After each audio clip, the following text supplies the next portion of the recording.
Hey everyone, welcome back to my channel, or welcome if you're new here. Today I'm going to talk about saving seed from your plants and flowers and vegetables in your own garden. If you deadhead your flowers after they start to fade but before they set seed, you'll usually get more flowers out of your plant.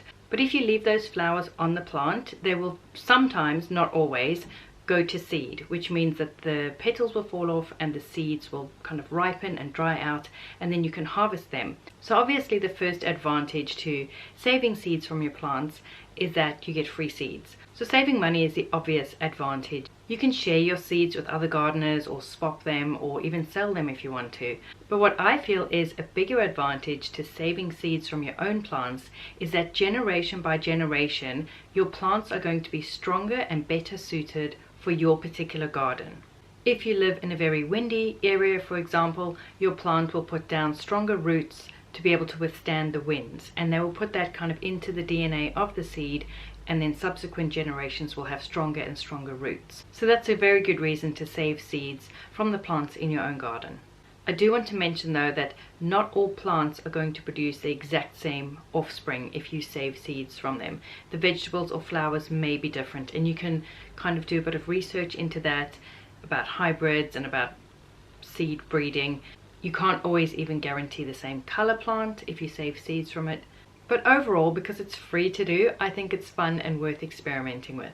So when and how do you actually harvest the seeds? Firstly, enjoy the flowers and then just leave them. And if your flower is one that you can save seeds from, it will then form seeds and they will dry out on the plant. You want to leave them to dry out on the plant for as long as possible, although you can pick them if they're close to drying out and then store them in a place like a greenhouse or a cold frame or sunny windowsill to finish drying, although they may sometimes rot. So I prefer to just leave them on the plant until they're fully dry. Of course, you have to be careful with your timing, because if you leave it too long, then the seeds will then scatter and disperse and you won't be able to save them.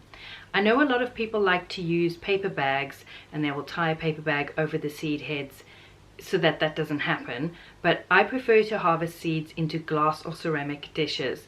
It's easy to see, it's easy to clean, there's no static involved, and I don't lose seeds kind of in the folds and creases of a paper bag. So that's just something that I prefer to do. I'm now going to show you a few clips that I have filmed out in my garden where I was harvesting seeds from flowers. These same principles apply to seeds from vegetables. For example, if you leave carrots long enough, they will eventually bolt and they will form flowers, and all of those flowers will form seeds, and then you can harvest your own carrot seed or broccoli or any other kind of vegetable. Generally, the goal of these plants is to reproduce, and they do that through seed. So that's why they will keep producing blooms if you deadhead them before they set seed, and why if you leave vegetables long enough, they will go to seed and they will form the flowers and the seeds, because they're wanting to reproduce. So let's go out in the field and I will show you harvesting some seeds, and then at the end of the video I'll talk about drying them and storing them and how I store my seeds. Calendula will self-seed all over the garden, but you can of course harvest the seeds and then sow them or scatter them where you want them to go. So they start out green like this, can you see there? And then they eventually dry to be brown like this, and then all of the seeds come off. So there's one there that I'm going to harvest and show you how I gather the seeds. I'm simply going to hold it in my fingers and snip beneath it to release it. And then I can hold it over the bowl and rub out any of the seeds. There they are, falling in. There are other bits that will fall in there and you can just pick them out.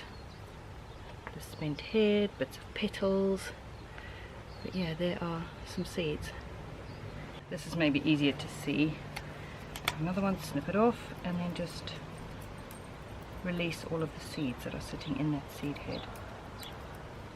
Pick out all the bits that are not seeds, and yeah, some of the seeds look different to others. Some are kind of big and curly, and then some are smaller and darker, but they all count.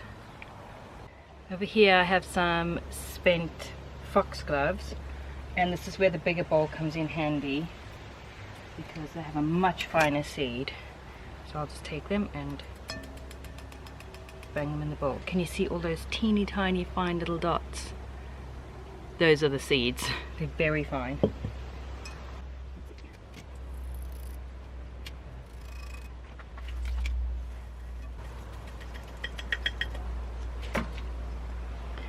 can see the seed there all gathered. These lupins form loads of seeds. So they start out as flowers, and then as time progresses it starts at the bottom to form, like from the bottom upwards, to form these pods that begin green, and then they later dry out and become black like this, and then they're ready to harvest when they're kind of dried. If you leave them, they will eventually split open and spread the seeds themselves, but if you want to harvest the seeds, this is how you do it. So I cut the whole branch off, and what I'm going to do is cut each pod, but I'm going to cut it kind of there. So go up close, not along the stalk, but just at the beginning of the pod like that.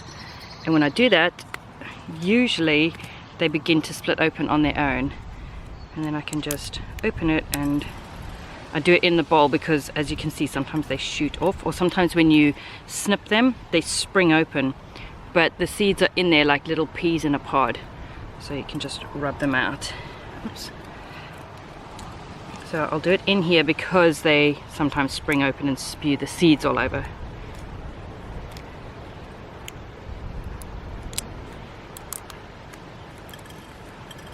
And it's very soothing. You can do this while you're listening to a podcast or watching TV.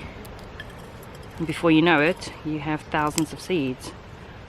And it's amazing how one pod will give you that many seeds, which could be that many new plants, and that's just one pod off one branch. So imagine how many all of this will give you, and then you times it by however many flower spikes you have on the plant.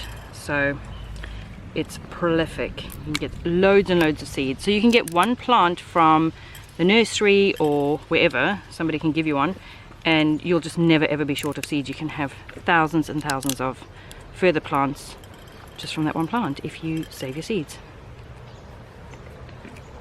So these are nice big seeds. They're easy to work with, easy to count out. So delphiniums start out, well, they start out as buds like that, then they open up into the flowers, and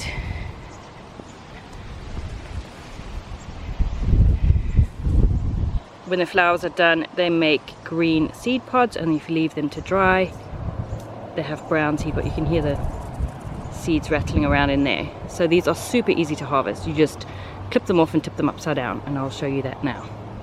Again, with the bowl I have 3 stalks that I've snipped off, and here we go.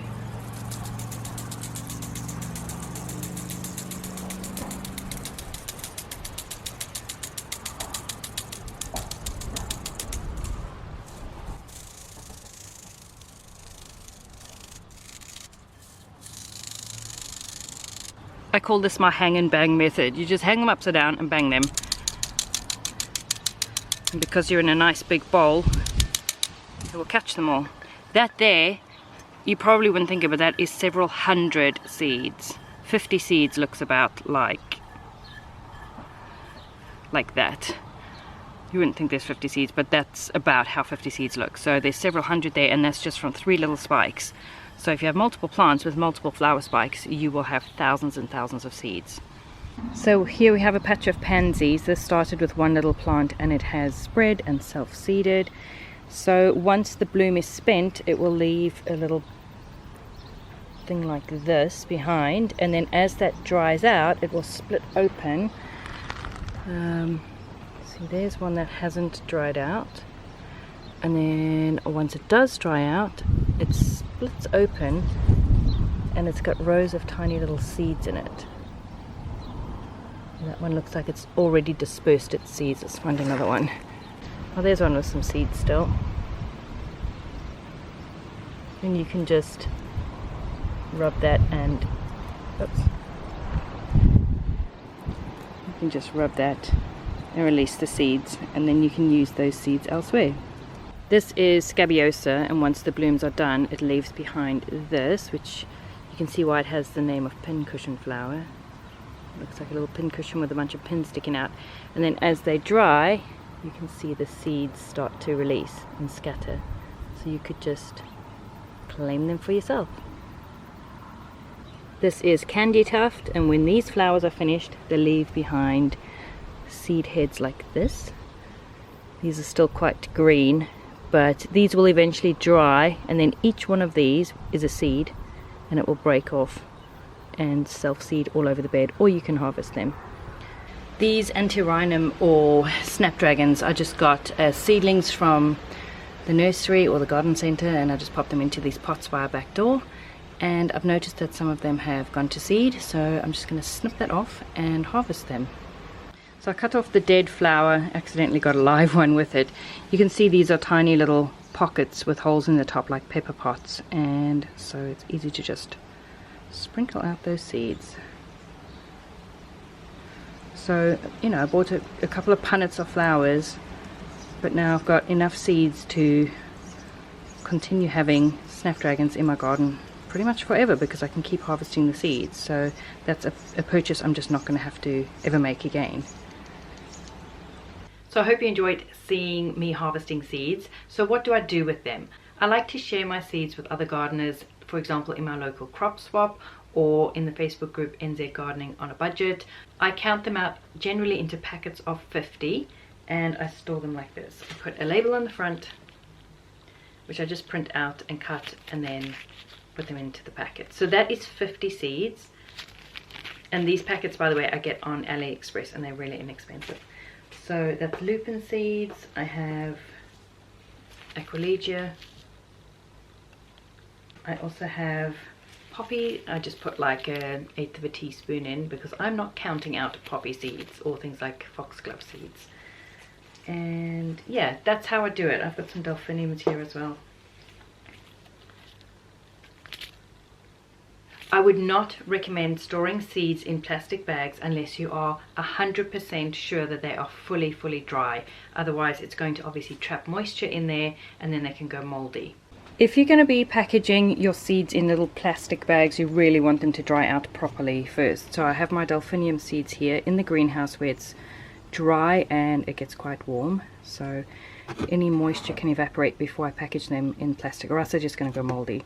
Or on a sunny windowsill, and I'll just leave it there to dry out. Make sure that there's no moisture in it, none of them is going moldy. This is several thousand seeds, and then here's some Aquilegia seeds. They've been sitting there for a while drying out. Again, several thousand. So you can see the seed heads I was working with. So I'll just leave them there for, I don't know, maybe a week, a few days even, and make sure that they're dry before I package them. If you package them in little paper bags, you don't really need to be as strict about drying them out. I still would, but because the paper can release moisture, it shouldn't be as much of a problem, although it can also absorb moisture, which is why I prefer to package them in plastic. And then while I'm sitting watching YouTube or listening to a podcast, I count seeds. Now, I can't listen to a podcast and count to 50, because I usually put 50 seeds in each packet, but it's easy to listen while I count to 10. So I'll just take, this is my cuticle spoon, I'll just scrape out 10, so 5, 6, and then I do 5 piles of 10, 5, 6, 7, 8, 9, and then when I've got 5 little piles of 10, I scrape them into the spoon and then tip them into a bag.